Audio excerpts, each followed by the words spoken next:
ઉર્જા મંત્રી કૌશિક વેકરિયાનો જનસંપર્ક, ટાવર ચોકના વેપારીઓનું ભવ્ય સમર્થન।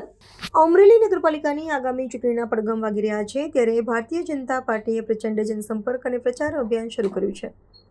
રાજ્યના ઉર્જા મંત્રી કૌશિકભાઈ વેકરિયાએ અમરેલી શહેરના મુખ્ય બજારના વિસ્તારોમાં ડોર ટુ ડોર મુલાકાત લઈને ભાજપની તરફેણમાં માહોલ બનાવ્યો હતો। જનસંપર્ક દરમિયાન જ્યારે મંત્રી કૌશિકભાઈ વેકરિયા ટાવર ચોક વિસ્તારમાં પહોંચ્યા, ત્યારે તેના વેપારી એસોસિએશન દ્વારા તેમનું વિશેષ સન્માન કરવામાં આવ્યું હતું।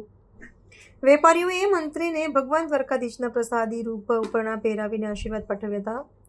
વેપારી સંગઠનોએ નગરપાલિકાની ચૂંટણીમાં ભાજપ તરફથી ઉભેલા તમામ ઉમેદવારોને પોતાનું પૂર્ણ સમર્થન જાહેર કરી જંગી બહુમતીથી જીતાડવાનો કોલ આપ્યો હતો।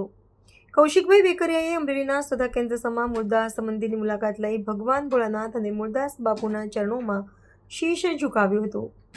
તેમણે જણાવ્યું હતું કે અમરેલી શહેરના સુખ શાંતિ માટે અને વિકાસની ગતિ જળવાઈ રહે તે માટે અમે દાદાના આશીર્વાદ લીધા છે।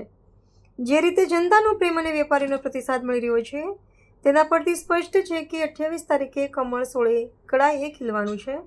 આ પ્રચાર અભિયાનમાં સાંસદ ભરતભાઈ સુતરિયા, જિલ્લા ભાજપ પ્રમુખ અતુલભાઈ કાનાણી, શહેર પ્રમુખ વિજયભાઈ, પીપી સોજિત્રા અને મેહુલભાઈ સહિતના અગ્રણીઓ અને મોટી સંખ્યામાં કાર્યકર્તાઓ જોડાયા હતા। મંત્રીએ વેપારીઓને ખાતરી આપી હતી કે ભાજપ સરકાર હંમેશા વેપાર ઉદ્યોગ અને સામાન્ય જનતાના હિત માટે કટિબદ્ધ છે। આગામી 26 તારીખે વધુમાં વધુ મતદાન કરી ભાજપને વિજય બનાવવા તેમણે અમરેલી વાસીઓને અપીલ કરી હતી।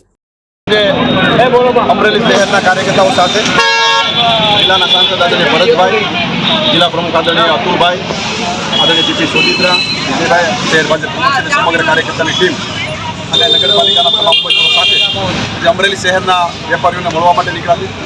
જે રીતે વેપારીઓના તમામ લોકોના અને મતદારો જે રીતે આશીર્વાદ મળી રહ્યા છે, એના ઉપરથી વિશ્વાસ સાથે કહી રહ્યો છું ભારતીય જનતા પાર્ટીનું પ્રભાવ એ આગામી 28 તારીખે ખીલીને બહાર નીકળવાનું છે, કોઈ શંકાના સ્થાન નથી। 26 તારીખે સૌ વધુમાં વધુ મતદાન કરો એટલે આ તકે વિનંતી।